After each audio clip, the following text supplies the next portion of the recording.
everybody, I'm Josh Safran. I'm Roman Doyle. We're here at the beautiful Pinecrest Country Club for the Mike Pettine golf outing. The rain's held off here. As you can see, a bit overcast, but hoping the sun will come out and get some golf. Should be a lot of fun. We're super psyched to be here and see some golf and talk about some football. Meet some great people. Let's hear what they have to say. If you don't mind me asking, Coach, what was dinner like after that North Penn game?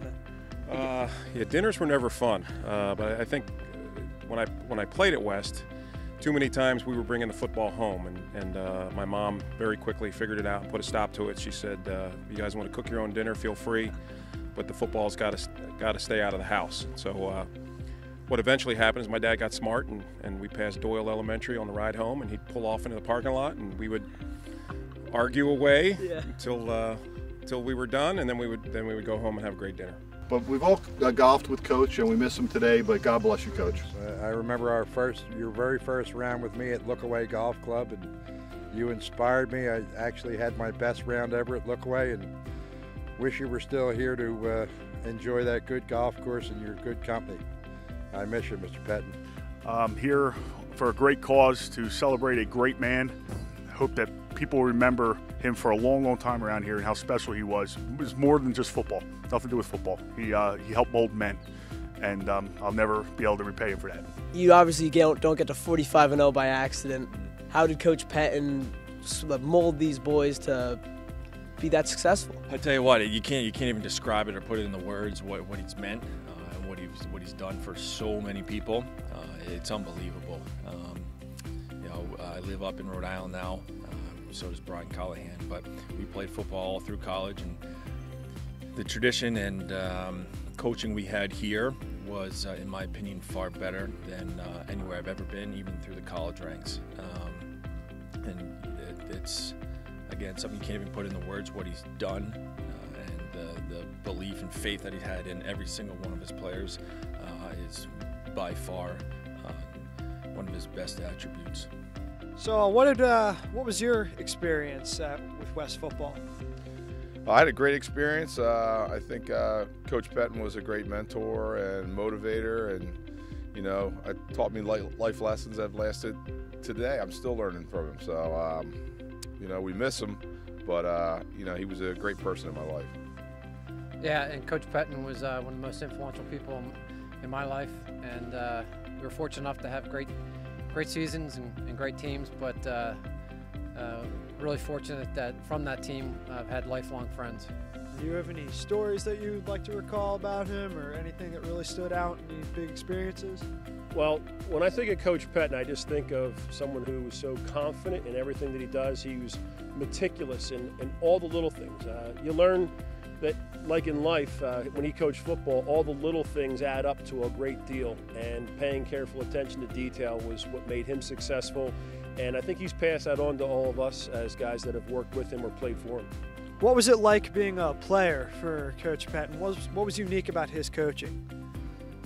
Well, he definitely instilled a fear of failure in me, and always had a lot of pressure, which certainly helped as an adult, learning how to kind of go after things when the going gets tough, So it's an honor and something that I take throughout life.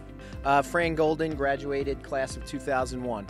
All right, just a few state championships there, not a big deal. So how did Coach Pettine mold you as a player so you're able to continue after high school and through college? Well, it was a terrific experience all around. Coach Pettine was a unique individual, a great leader, a great motivator, and you take those lessons you learned in high school and it carries throughout life. I'm Bill Borson, graduated in 1975, season of 74. Quarterback. Mike Starner, 1975, wide receiver. So we got this quarterback, wide receiver chemistry going on here. You guys have anything to say about how a chemistry was bonded between not only you two, the whole team? Like what did Pettine do to get you guys to be a brotherhood more than a team? He beat us down till there was nothing left, and then we became friends because it was all about survival. But no, he generated a level of camaraderie between all of us that we all carry today, and it's obvious because we're all here to support this foundation and to see each other. And it's been a lot of years, and there's a lot of players that are being introduced to old coaches and old friends, and it's a wonderful thing.